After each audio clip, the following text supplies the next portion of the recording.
Bitcoin just crossed that key $70,000 level after trading sideways in the $54,000 to $69,000 range for the past few months. A few reasons why I think that Bitcoin hit that $70,000 level this morning. Although after it hit it, Bitcoin's now down to about 67,800. Let's see what happens. But we had the Bitcoin conference this weekend, and I wanted to summarize it with a few most notable facts. First, former President Donald Trump was speaking, pretty much saying that he would make a national Bitcoin strategic stockpile, pretty much using the Bitcoin that's already on the DOJ's balance sheet and transferring it to the Department of Treasury. He would be a little bit friendlier towards the crypto industry. He would end the regulation by enforcement. He would want to replace the SEC chair.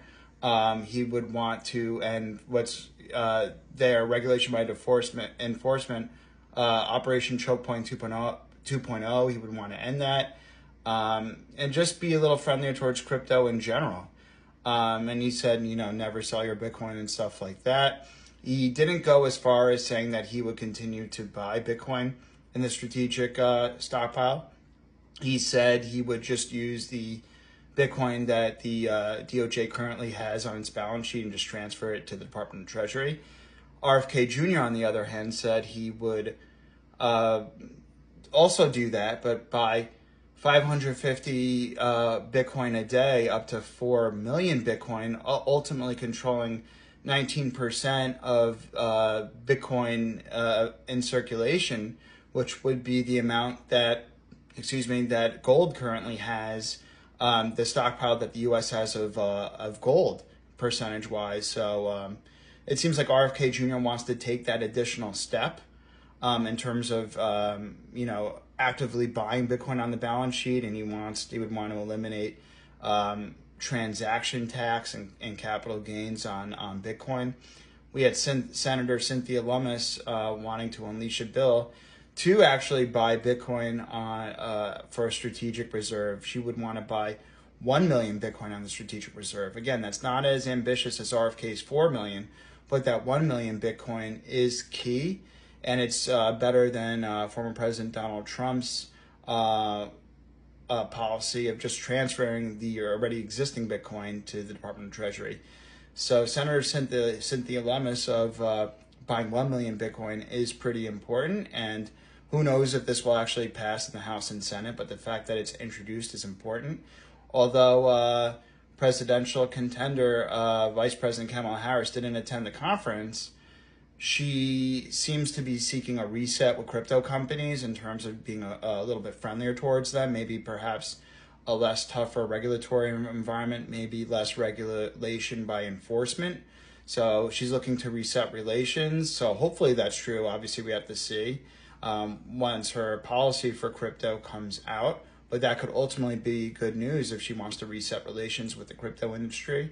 We also had Michael Saylor coming out, pretty much unleashing his bull cases for Bitcoin, pretty much saying that his first bear case in 21 years from now, by 2045, would be $3 million a coin.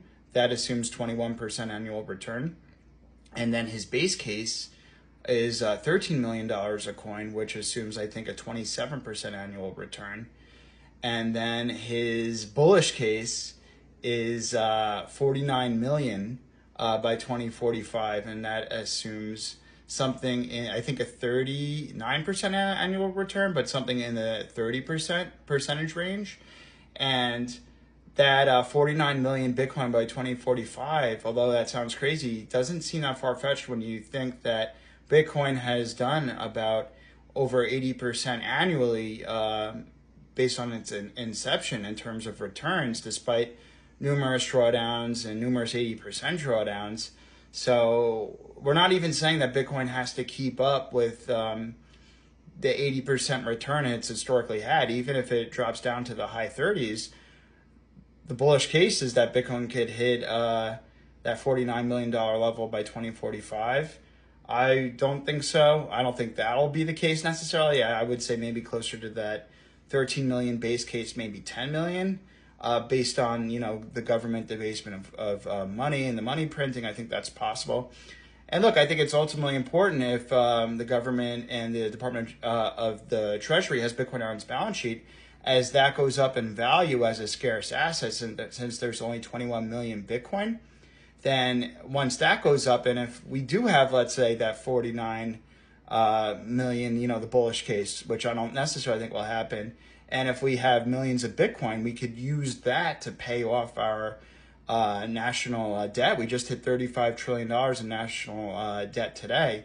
So by holding Bitcoin on our balance sheet, it's a little bit of a hedge against the debt we have and the debasement of currency. And ultimately, as the value of Bitcoin skyrockets, we could use that to pay off our national debt down the road, in my opinion. But overall, those were the few of the most important takeaways from the Bitcoin conference this weekend, in my opinion.